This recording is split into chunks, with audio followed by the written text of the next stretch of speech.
Olá, este é o primeiro vídeo da produção cultural Patrimônio Arquitetônico de Ilha Nova. Eu sou Franciele Schmidt e sou a proponente deste projeto. Inicialmente, gostaria de me apresentar e também trazer um pouco de como se dará esses próximos vídeos e quais vão ser os conteúdos abordados neles.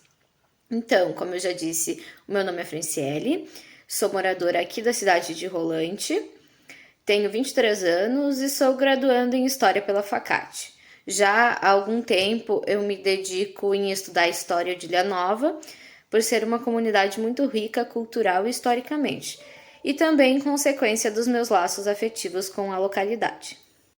Essa produção cultural vai contar então com 4 vídeos, que terão explicações sobre patrimônio histórico, colonização germânica e também a ocupação da localidade de Ilha Nova pelos imigrantes alemães. A gente fará também visitas às residências da localidade para que a gente possa visualizar bem os estilos arquitetônicos que são empregados.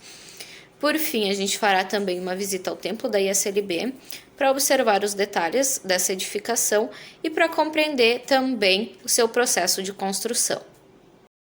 Antes de tratarmos especificamente sobre Ilha Nova, vamos fazer um apanhado geral sobre patrimônio.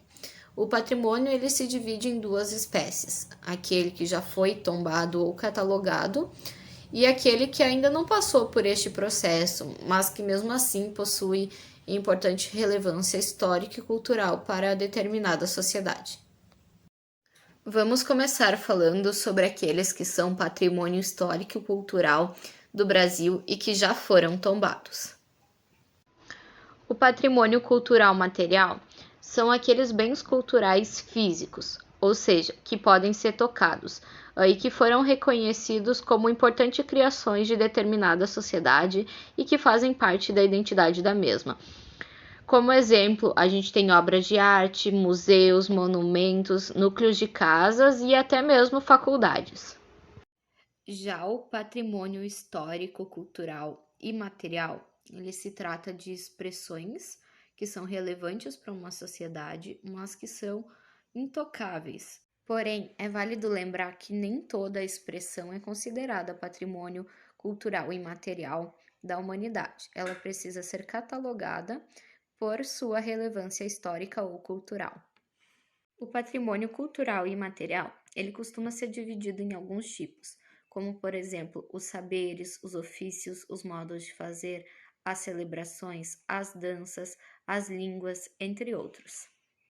Por fim, existem aqueles bens culturais que são patrimônio material ou imaterial, mas que ainda não foram catalogados ou tombados. Este é o caso das residências de Ilha Nova.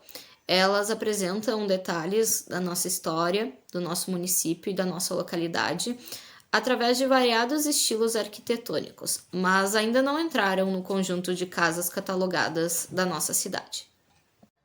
Para que a gente possa começar a falar sobre Ilha Nova, é fundamental que antes a gente entenda como a localidade foi constituída. Por isso, a gente vai ver a seguir um resumo sobre a imigração germânica. E também através dele, a gente vai começar a entender as influências arquitetônicas que as residências de nossa localidade receberam. Em 1824, desembarcaram em terras gaúchas os primeiros imigrantes alemães destinados a ocupar o solo rio-grandense. Essas pessoas provinham de diversas regiões, assim como eram variados os motivos que fizeram com que elas deixassem suas terras natais. As principais causas de adesão ao movimento de imigração foram os conflitos sociais ocorridos na Europa, como o desemprego e, em consequência, a pobreza. Houveram também algumas questões relacionadas à transição do feudalismo para o capitalismo. Associado a isso estavam as promessas do governo brasileiro, como a concessão de lotes de terra e auxílio nos primeiros anos.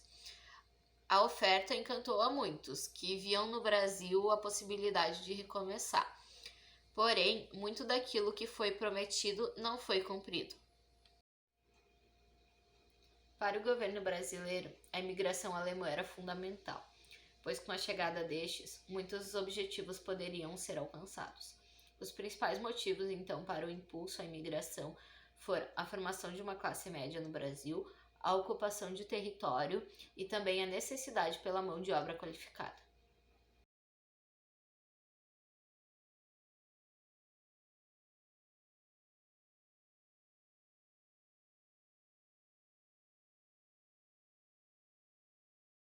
Com o desembarque dessas pessoas no estado, muita coisa se modificou. Como já era de se esperar e também era o desejado, esses imigrantes e seus descendentes se espalharam para outros pontos do estado. E é a partir disso que a gente nos aproxima da história de Ilha Nova.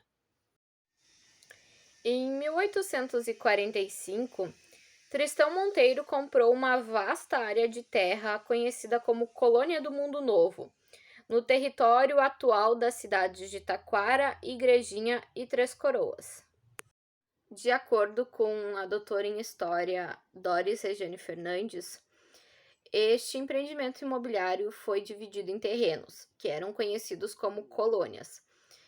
Esses terrenos, então, eram vendidos para quem desejasse comprar, né? E então eles foram adquiridos principalmente por imigrantes alemães e seus descendentes.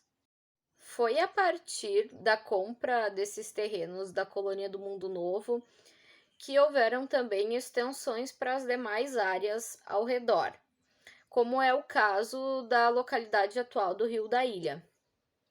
E em busca de novas terras, a extensão continuou em direção ao atual território de Ilha Nova, onde a ocupação mais efetiva se iniciou em 1890.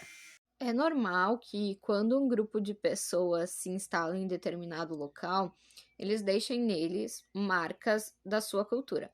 Com a questão arquitetônica não é diferente, e foi também aquilo que aconteceu aqui em Ilha Nova.